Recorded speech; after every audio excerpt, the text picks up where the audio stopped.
Good afternoon, everybody. It is 4 o'clock, and I'm going to put a link to our slides in the chat. Hopefully we'll have some more folks jump on here in the next minute or two. But welcome to those of you that have already joined us. We are going to be covering teacher and support staff middle of year processes in NCEES for 22-23. And again, your slide link is showing on the screen, and I also put the link in the chat box. And if you don't know how to get to your chat, you're going to look under the 3 dots for the little chat bubble to open up your chat. You can have your camera on if you'd like, or you can leave it off. That's fine. You are welcome to unmute throughout the session. We usually have a small enough group that it's not interruptive. So if you have a question, you don't want to type it in chat, but you do want to tell us a question or ask us a question, you can unmute. And let's see, and if you need closed captions, look on your bar when you logged into the WebEx. You should see this little blue circle and the closed caption bubble there to enable closed captions.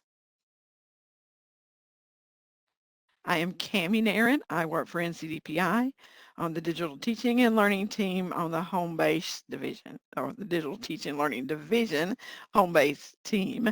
And I do manage the system side of NCEES, and joining me today is Jennifer Bass, our NCEES coordinator. If you'll say hello. Hi, everybody. As Cammie said, I am Jennifer Bass, and I am the NCEES coordinator. So if you ever have questions about NCEES policy, I am the person that you would reach out to. But Cammie and I are a really good team. So if you have any questions or concerns, you can reach out to either one of us, and we'd be glad to help you. Thank you, Jennifer. All right, let me put this link out here. I see we had one more person join us. You're welcome. This is our agenda today. We just, most of you by now know how to access the NCEES system. And then we're going to point out where those plan help guides are. They're always helpful for teachers and staff, and they have good graphics in them and view and do steps. We're going to review the teacher evaluation process, and then review those mid-year plan activities that are coming up, and review how you can enter a written response to your evaluator or observer. And then we're going to also look at your professional development plan, mid-year activities, review the process and why you're on a certain type of plan and the professional development. And then we're going to review the actual course side of professional development as well. Excuse me just a minute. I always get a frog when we start doing these sessions. I don't know why, but excuse me. And then if we have, and I do think I see some administrators out there, we're going to cover some reporting for middle of year that you could do, and then any remaining time will be for our questions. So just accessing NCEES. I don't know if we have anybody new on the call, but if you're just logging in and you're getting into our single sign-on system, it's known as NCEES Cloud or IAM. It also has Rapid Identity as a moniker, but you would have claimed your account if you're brand new. If you're new to the district, but if we're in a previous district, you do not need to claim your account again. You just come in here and you're going to have a two-step login to put in your username, which will be your UID number, that 10-digit UID number. And then you click go and enter your password that you set up when you claimed your account, and then you click go, and then your dashboard will load up and you'll see the NCEES icon. It does look like PowerSchool because PowerSchool does own NCEES under their unified talent system. And so you would click on the blue cyan letter P and launch NCEES.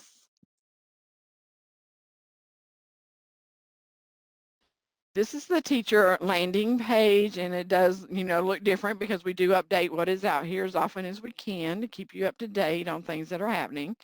But just a quick review of your icons in the top right corner, if you've not been out there lately, is the first one is an envelope, and if you see a red circle with a number on it, it means somebody has sent you a message, so you can read those. The calendar icon, if your district's using this, sometimes I'll put our webinars out here as well on the calendar, so you could check that out. PowerSchool's help is found under the little question mark icon. We do have help guides that we're going to look at in just a second for North Carolina folks. But just general PowerSchool help is out here and is helpful to administrators. And then finally, you used to see your name out here, but about a year and a half or two ago, they changed that to your initials in a circle. So that is where you're going to find your information and also where you can log out.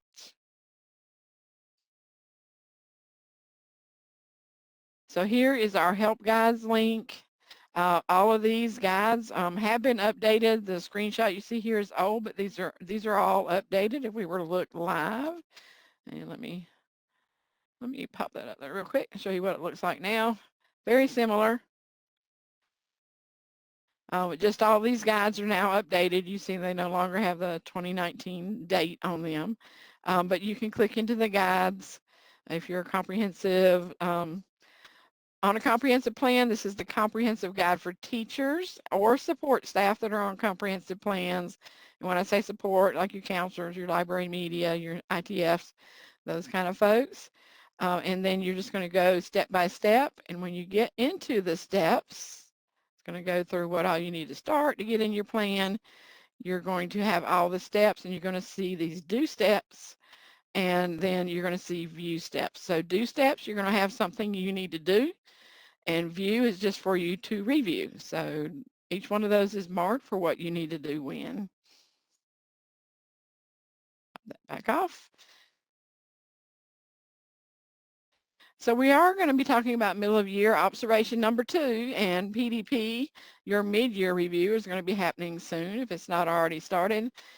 For the evaluation side of things, you're going to have observation 2, and depending on your plan type will depend on what all activities you are going to see in here. But everybody should have activities that have an asterisk.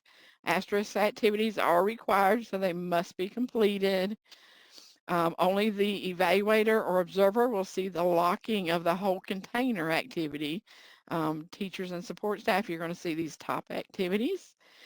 Just a reminder that if you see an I with a circle in it, something needs to be done before you can get into this activity. So if you just click on the I or hover over the I, it will pop up a little message that tells you what has not been done yet for you to get into that activity. And then there are little tiny envelope icons out here as well. These are where you can email people that have access to your plan. So just a quick area, if you're in here working and you think of something you want to email to your evaluator or observer or peer observer, you can click that little envelope icon and send them a message without getting out of NCEES. And some of the other activities you're going to see, like over here in this PDP, there's little printer icons where you can print reports.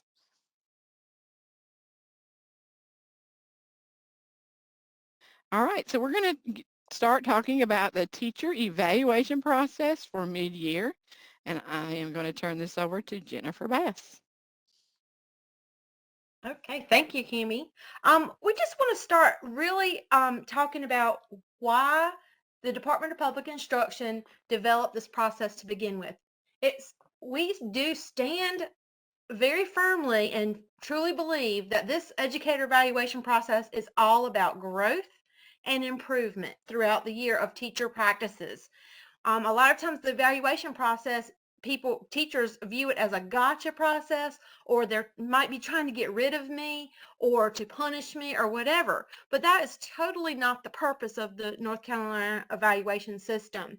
As you can see on the bottom of the slide, it clearly says, the intended purpose of the North Carolina teacher evaluation process is to assess the teacher's performance in relation to the North Carolina professional teaching standards, and then to design a plan for professional growth. And it doesn't say we're going to design a plan for those who are doing poorly. It means we're going to design a plan for growth for every teacher. And that is our goal with the evaluation system and how it was developed. So as you can see on the screen in front of you, this is the one-page visual that you can find on the NCEES site, and you can also find it on page 21 in the Teacher Evaluation Process Manual. Our webinar today is going to focus on the bottom part of this one-page visual, which is step 3, the observation cycle.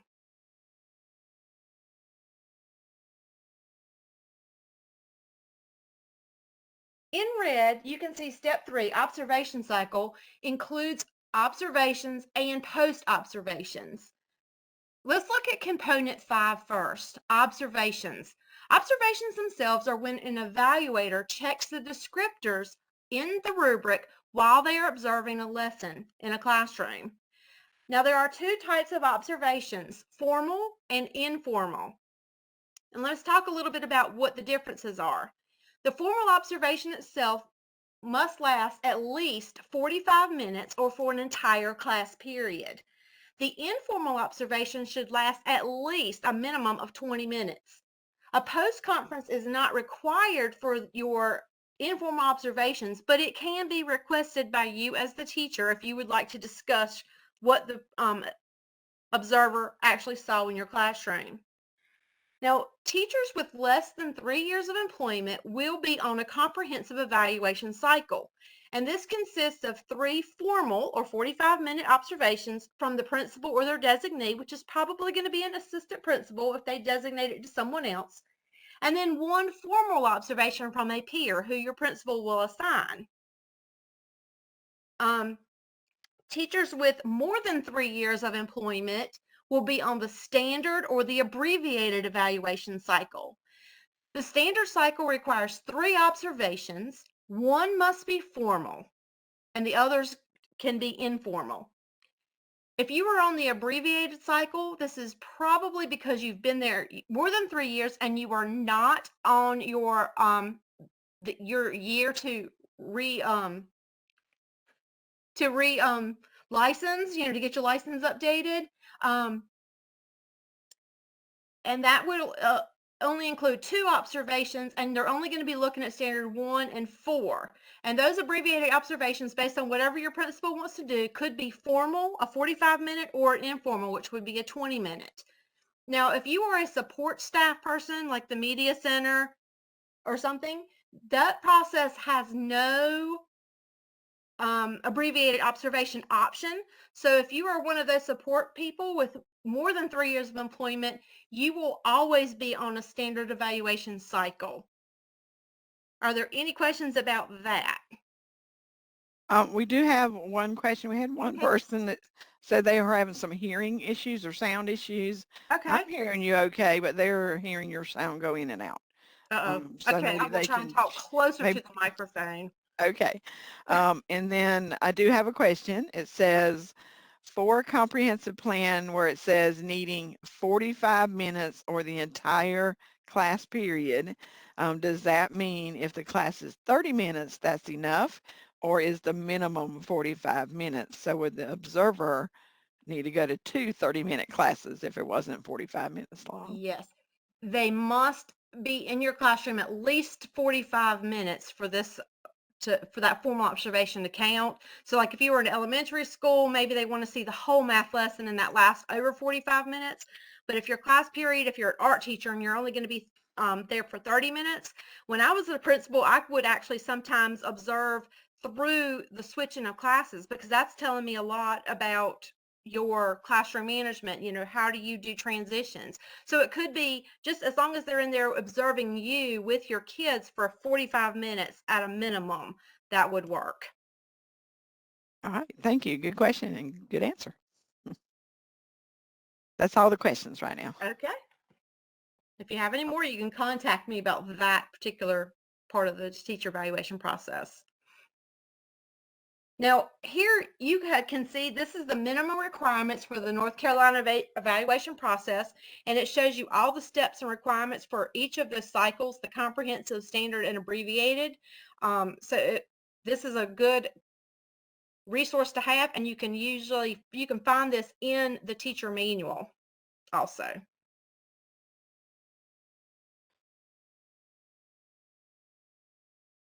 Now, we want you to further understand the observation itself. The observations because we want you to consider the year-long evaluation process.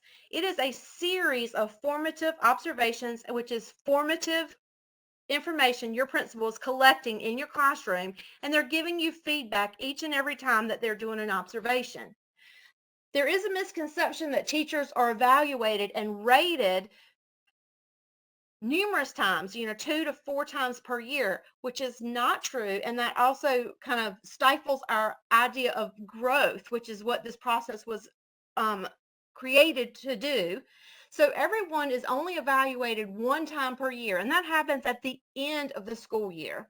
And that is the only time that ratings are assigned for each standard. So remember, these observations is just one collection point of data for your principal so that they can inform the evaluation that happens at the end of the year. And not only are they collecting this information in those observations that they do, but they're also collecting data throughout the year, watching how you interact with your kids, parent conferences, your participation in PTA, PLC. So there's lots of information that's collected throughout the year before that evaluation actually happens when the ratings are given.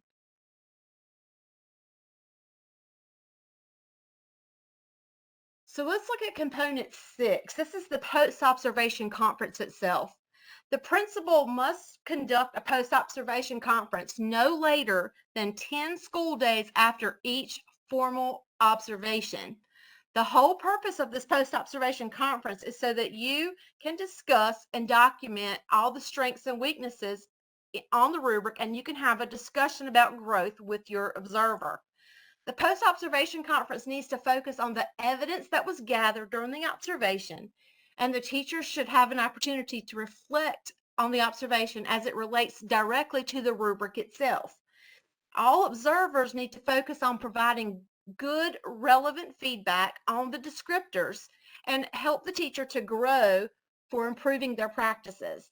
The language of the rubric should be used to ensure an accurate interpretation of the standards themselves.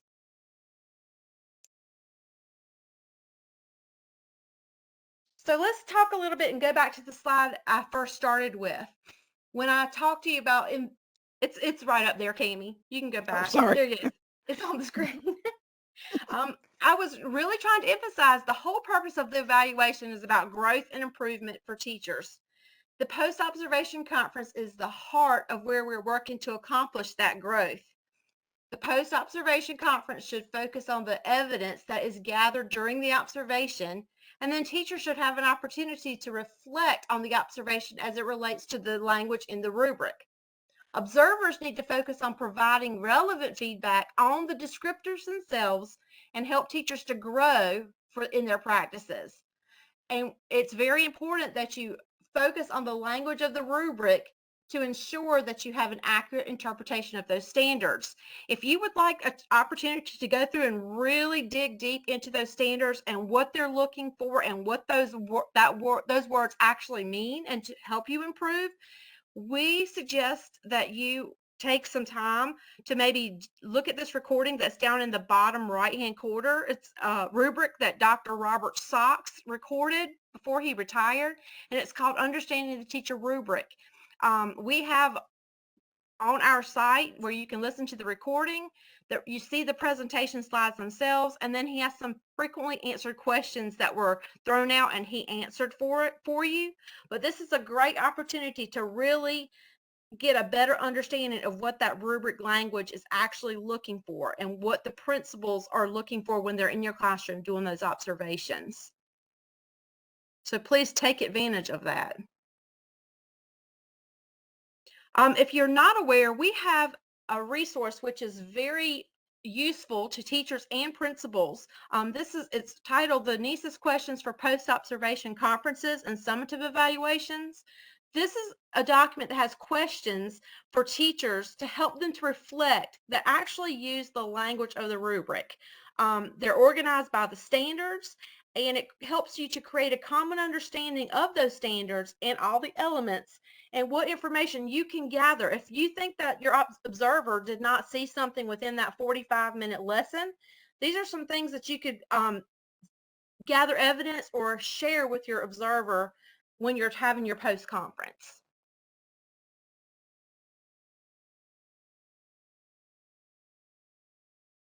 So component 6 is, again, the post-observation conference, and this is the meeting between the teacher and the observer, providing opportunities for strengthening that communication that results in a plan of continued improvement for the teacher's practice. During each post-observation conference, the principal and the teacher should discuss and document on the rubric the strengths and the weaknesses that are observed in the teacher's performance during that observed lesson.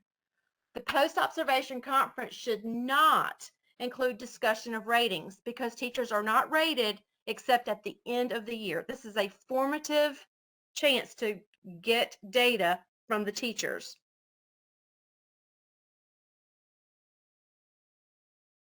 So post-observations conference, as I said before, should link totally to the descriptors. We should not at any point during the year talk about the rating itself because we don't want to focus on the rating until the end. So let's look at this. If you are in the descriptors are here, we're looking at, do you know it, your knowledge? Do you show it, which is action, or is that happening in your classroom? And then we're looking at, is there interaction? Am I looking as an observer in your classroom and seeing you taught this, and then are your kids actually understanding and using that? And then are you extending beyond the walls of your classroom? Are you sharing your knowledge and your experiences and lessons that you may have developed with your peers? Are you sharing it in PLCs? Are you reaching out and working with the parents to help them to help their kids? Are you presenting to your staff or to out in the district? It doesn't have to be outside of your district to see extension from what you did. So be thinking about that knowledge, action, interaction, and extension, and really look at the words that is within the rubric as you're having those discussions with your observer. So as it says on the bottom, no one observation is going to give you a rating. That happens after all of the data is collected throughout the year.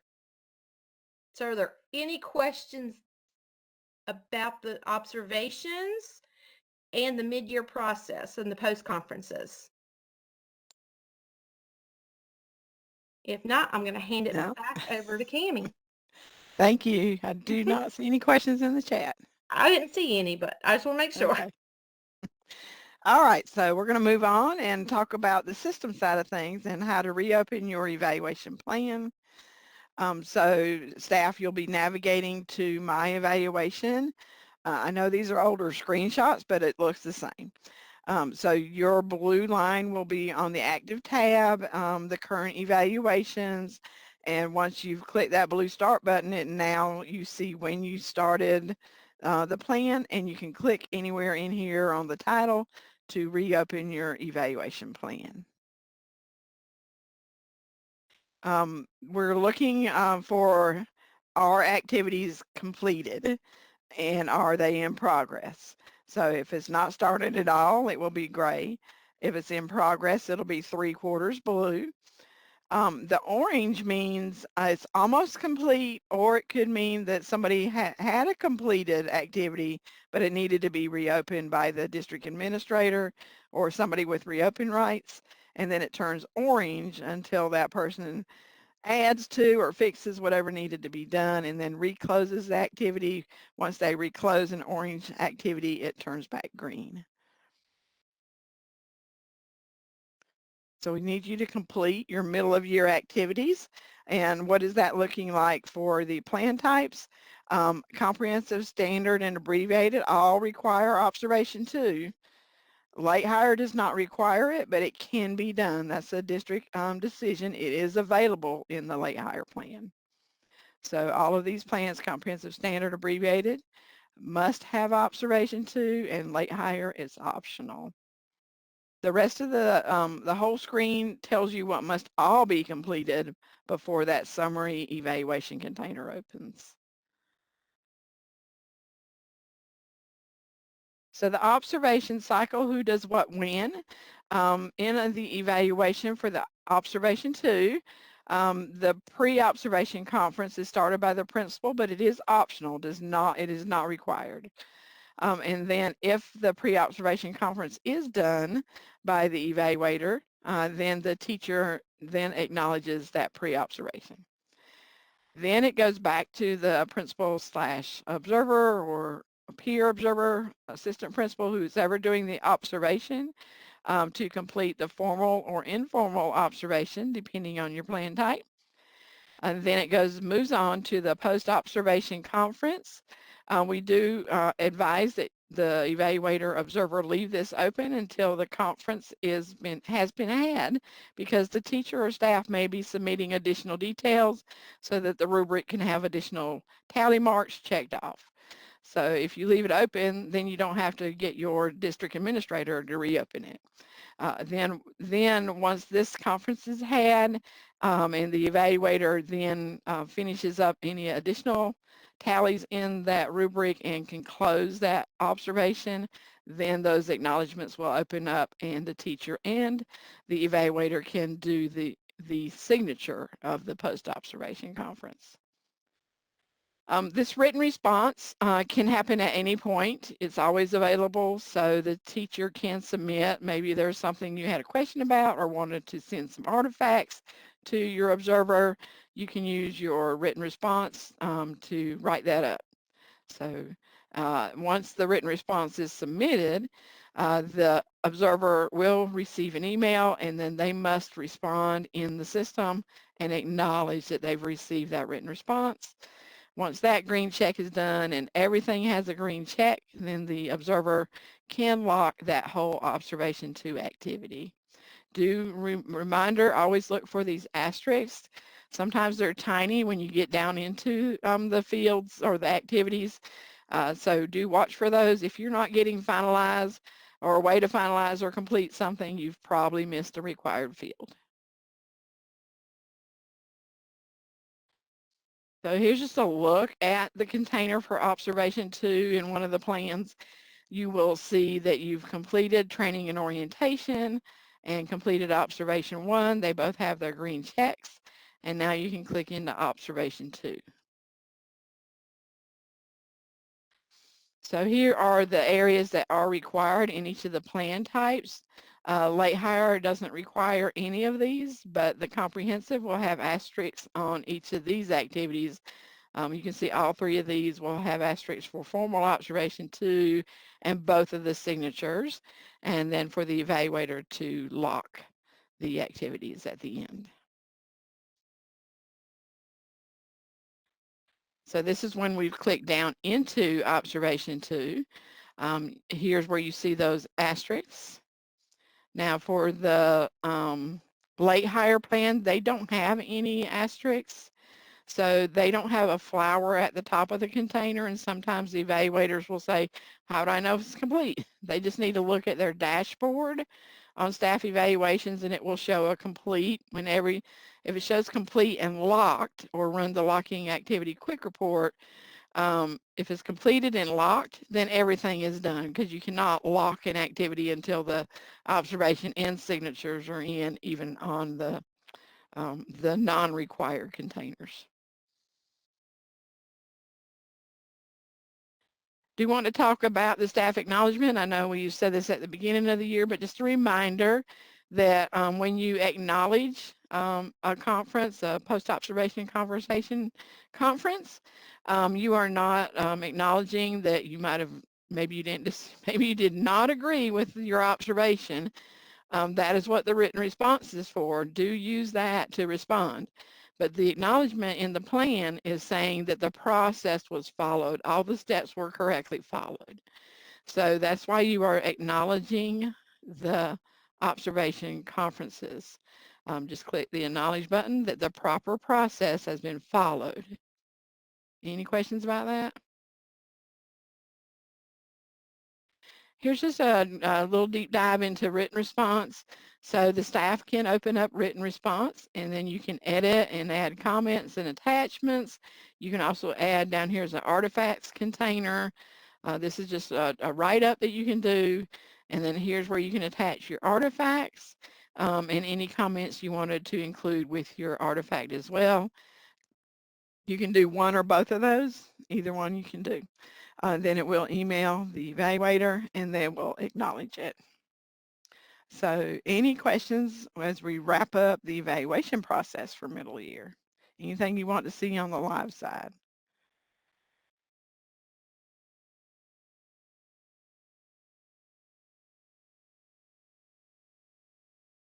Okay, my wait time is very short, so do get your questions in the chat or do unmute if you have any questions. I'm perfectly fine with that. So let's go into the professional development plan.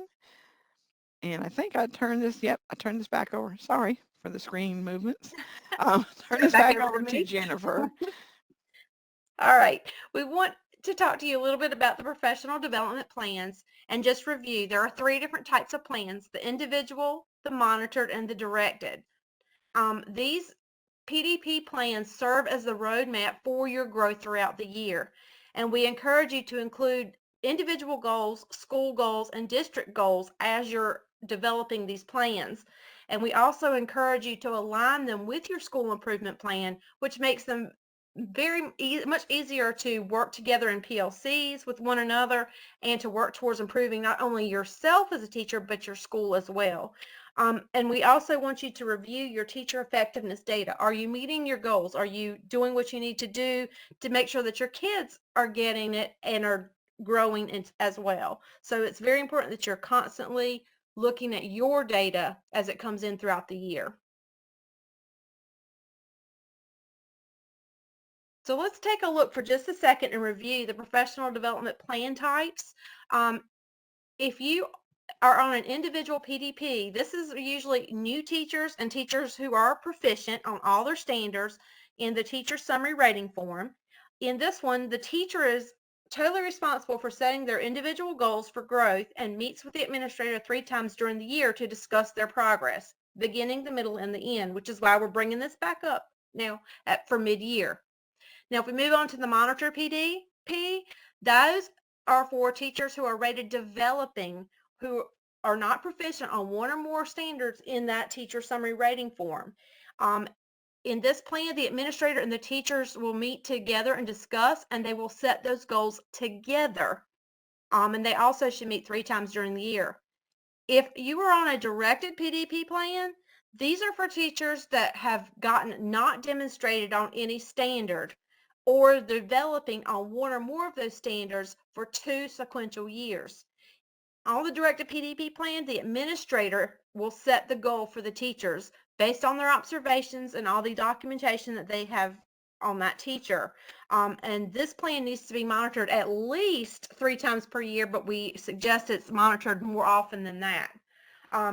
It is important for this time of year, mid-year, that all PDP plan types must have a mid-year review. With the monitored and directed PDP plans, we recommend that you review them more throughout the year, but ensure that everyone has their post-conference, at least for their second observation, they're discussing that PDP and having that mid-year check-in.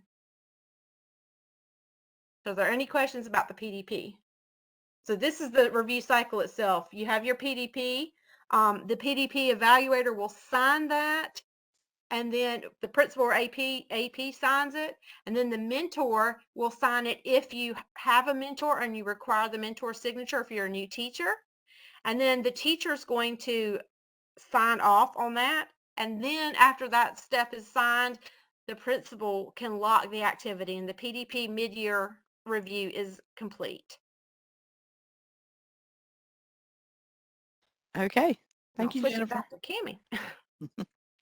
All right, on this slide, I have included links, and these are on the Help Guides tab as well for your PDP guides.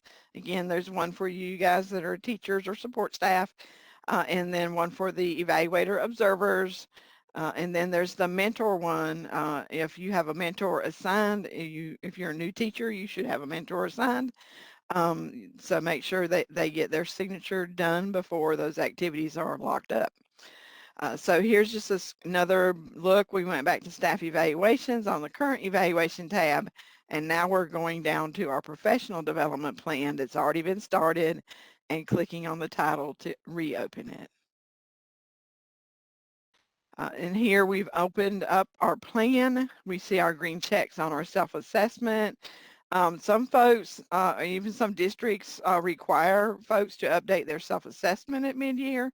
If you want to do that, or if you're required to do that, and you want a copy of what you had at the beginning when you first did your self-assessment, do print that out to a PDF or digital copy or paper copy, because once you update and reassess, it will just update all your tally marks in there, and you won't have the original.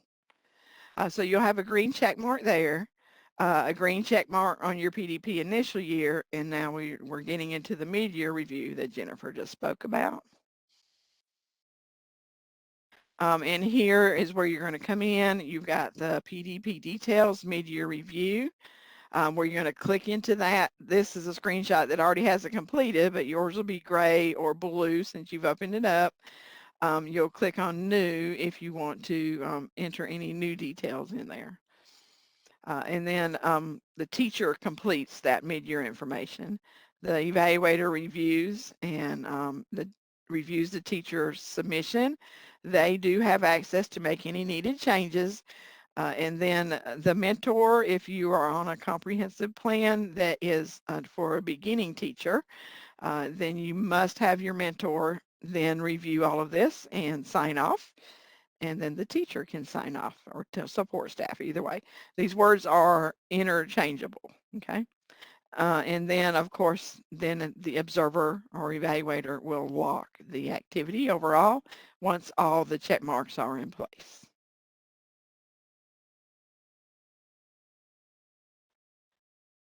And again, here's what your help guide looks like. So this is step 3 to do and view PDP mid-year review, and I'll let you guys just look over that. I do try to put asterisks where I know there are required fields when I make these help guides.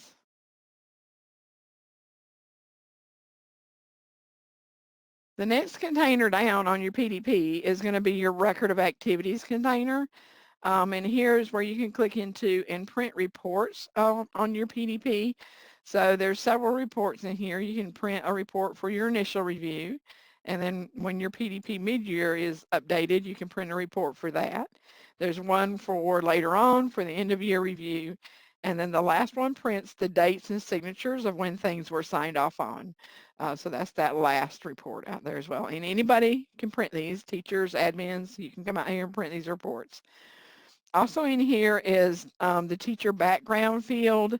Your guide says this is where your teacher background should go, but many districts just use this for notes. So maybe somebody had to have their PDP plan updated because they should have been on a monitor plan. This is a good place to note that. The observer evaluator can come out here and just edit the teacher background and leave any kinds of notes like that. Maybe your teacher had to go on leave. This is a good place to put that kind of information. So it will be recorded in the plan. All right, that's the PDP. Anybody have any questions about completing the PDP middle of year process?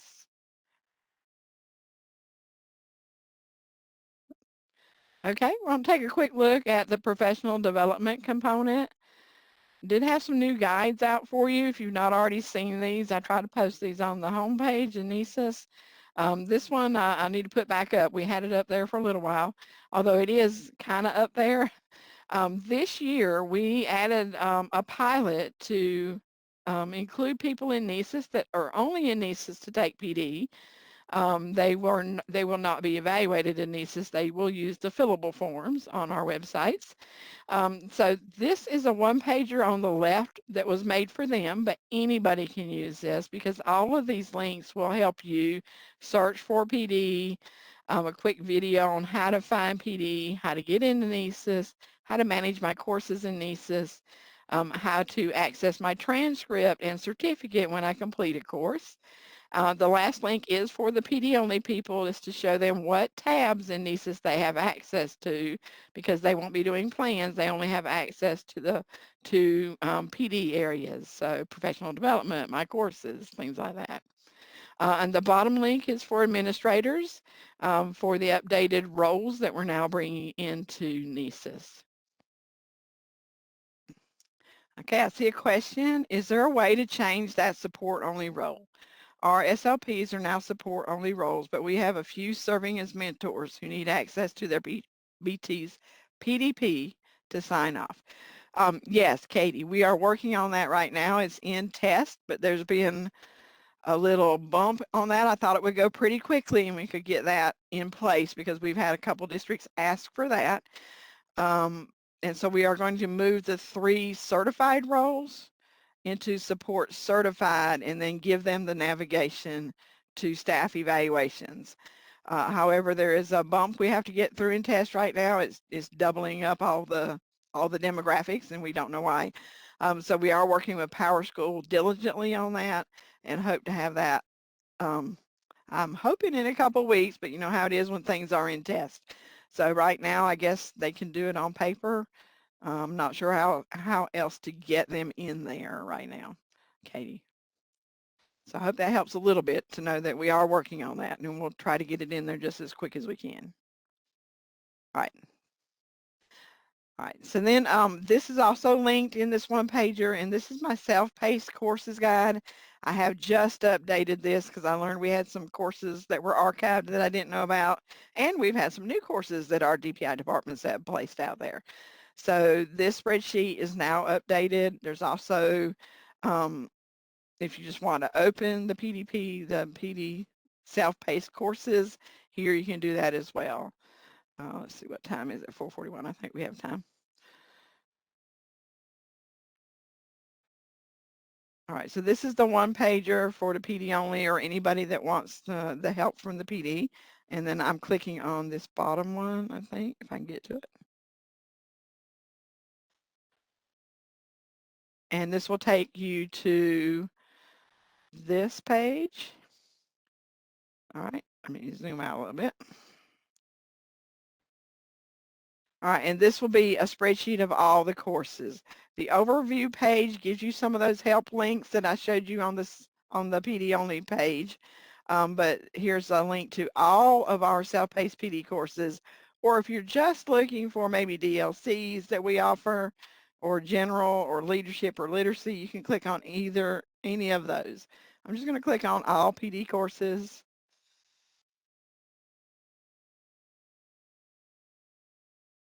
And you can see I just updated this on October 24th. And then here you've got your course numbers, and this might be an easier way for you to search for courses rather than going to the professional development tab and trying to search that way. You can come out here, you can see what credit types are offered.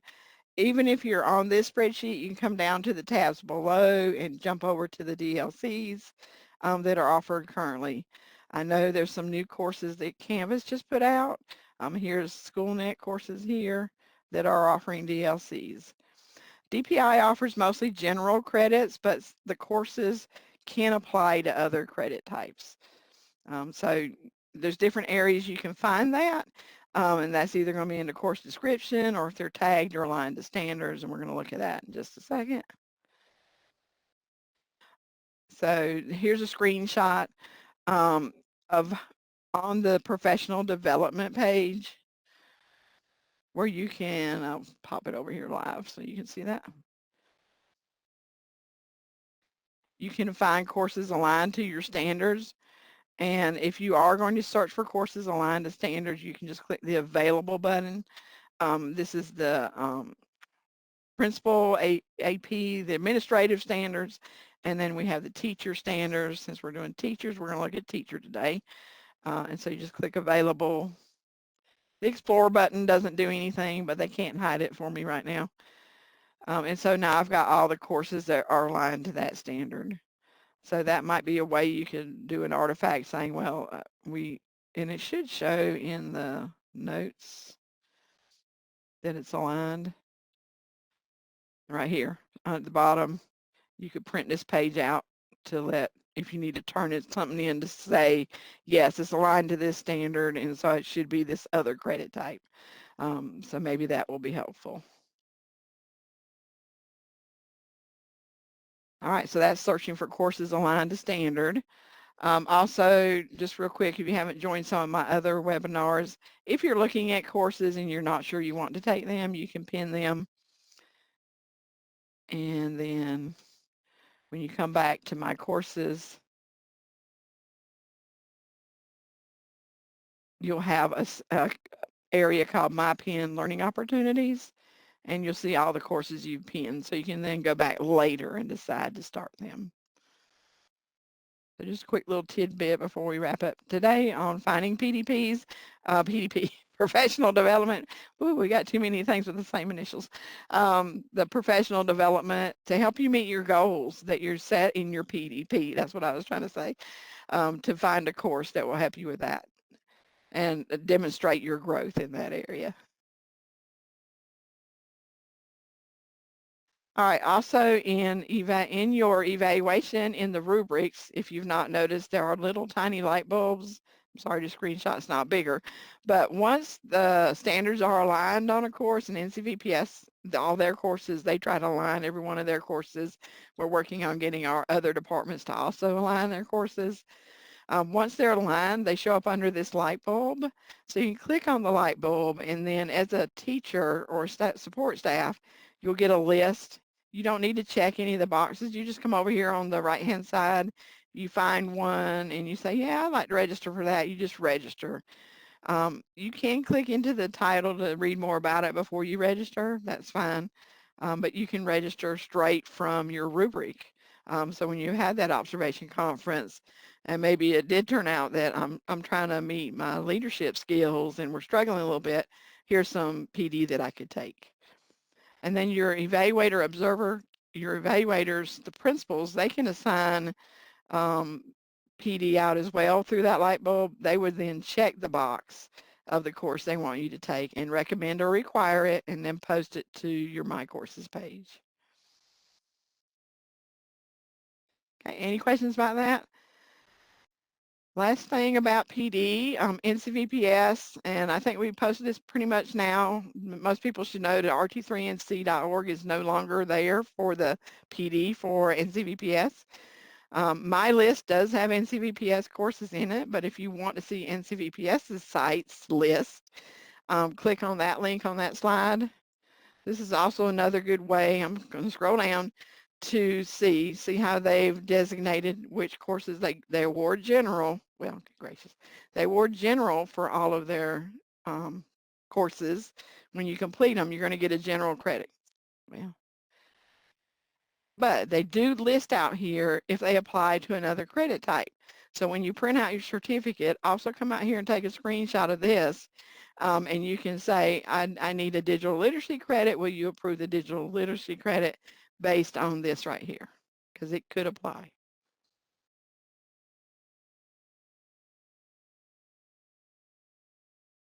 Okay, so that's professional development. Does anybody like to see anything else about professional development?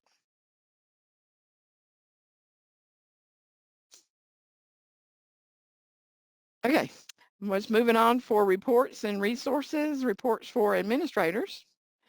So out here, administrators, I know we have a couple online here. You can navigate to reporting and then choose the module quick reports. And here are some good reports for the middle of year, that activity lock report that I mentioned earlier, and the evaluation completion exception report. Both good reports to see what status your staff are in completing the activities through the mid-year process. Here's a look at that evaluation completion exception report. You can see which activities are not started, which are completed, and which are in progress.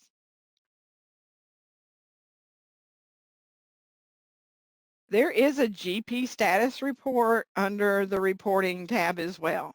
So instead of changing to quick reports, you leave it on what you first landed on and select the GP status report. This I think is good to view, but maybe not so much to print. You can come in here, and if you're district level, you can just run for the whole district, or you can do the little drop down and run for a school. And then down here, if you're at school level, you're just going to have any school that you have access to. And you're going to select that and choose next, and you're going to get this type of report pop up. So this one I chose the abbreviated plan, And I can see that I have 4 people assigned to that abbreviated plan. There's nobody not started, 2 are in progress, and 2 are complete. So at least they're in progress. And then I can come on down and drill into each activity to see maybe where they're at. So here's a pre-observation conference.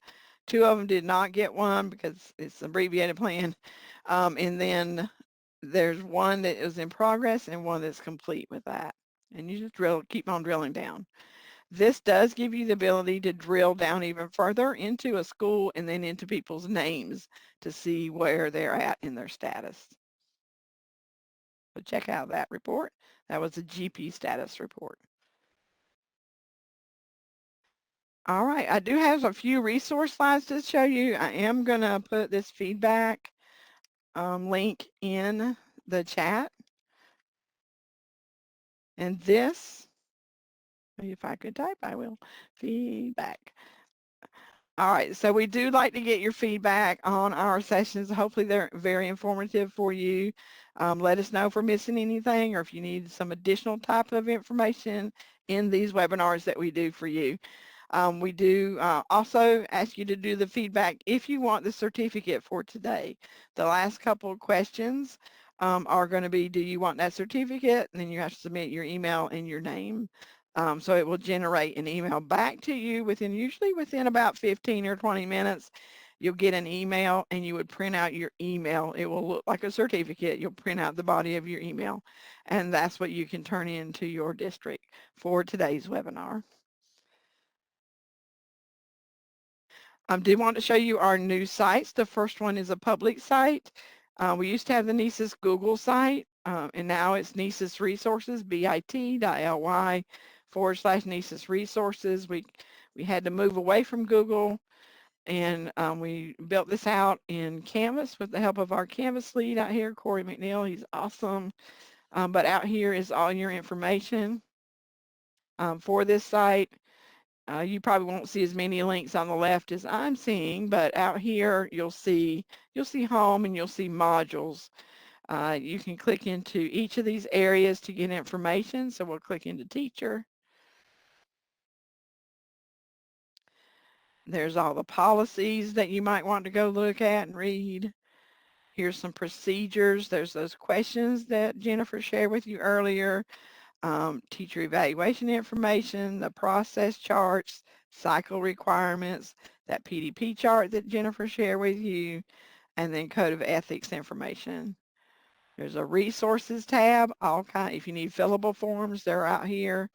All of that evidences that could be provided by rating category or by standards. Yeah, you want to learn more about standards, here's some information about your standards. The last tab is just a comparison of everybody's standards. If you're interested in that, you have to drill down into those and just see teacher leadership compared to teachers, compared to school psychologists, counselors, and so on. Come back home. And again, this is public, so you do not need a DPI Canvas account to get in here. Over here is our webinar series that we're doing, so make sure you click into there. Anything that we've done is now recorded, or we will be recording this one. We are recording this one, and it will be posted out here on our 22-23 webinar spreadsheet. So if you missed a webinar this year, we've had some really good ones. Come out here and check out the recordings there. And we always do FAQs, so some of those have a lot of questions and some have just a couple, but we do try to keep those FAQs out there as well. The other site we have is a resource for administrators. This one, you do have to be active in NCEES and have an account in our DPI Canvas, but this is good for getting started with NCEES, beginning of year, and then end of year and middle of year. Still working on updating middle of year, but the other 2 are done, and then we're going to finish updating the rest of these modules as well. This is new this year, so it's a work in progress. Getting started, I've had a lot of good response for people that are new and administrating in NCEES. If you have any trouble getting to Canvas, guys, even if you're a teacher, you picked a course in NCEES and it says you can't get into Canvas, Let your principal or NCEES person know. We just need to create your account in Canvas. It's just the way that we import staff. Some folks get missed in between those times, so we just need to make sure you have an account. Next month, going to be probably more for administrators. We're going to be looking at the reports that administrators need 2 different times, Tuesday, November 8th and Wednesday, November 16th, the different reports for administrators in NCEES. And then the links that I just showed you for your recorded webinars are also posted out here on our NCEES playlist. That's actually where you go watch your webinars, so you can come out here to the NCEES playlist and find webinars that way as well. And wrapping up, here is a list of everybody's contacts. If you don't know who your NCEES administrator is, you can click on this link. And if you're in a district, click here. If you're in a charter, click here. Just click right into here. Let it load up. You can search for just your district. So I just do Anson. And you can drill down in here, and as long as your district has told us who your leads are, here's a list of your SIS lead, your NCEES lead, your SchoolNet lead, and then your PD leads in NCEES, the backups for each system as well. So that's where you can find those. And then, of course, our emails right here, myself and Jennifer. The home-based manager is my boss, Matthew Mayo. And you have representatives on our home-based advisory. We're meeting with them tomorrow. They do listen to you as well. If you have thoughts that you want to be brought to DPI, contact your home-based advisory representatives. You can contact anyone. It doesn't have to be in your region. And if we have any remaining questions, we have about 3 or 4 minutes left. So, and there's Jennifer in my email. Jennifer, do you have anything else to add before we wrap up? No, not unless they have questions. Okay.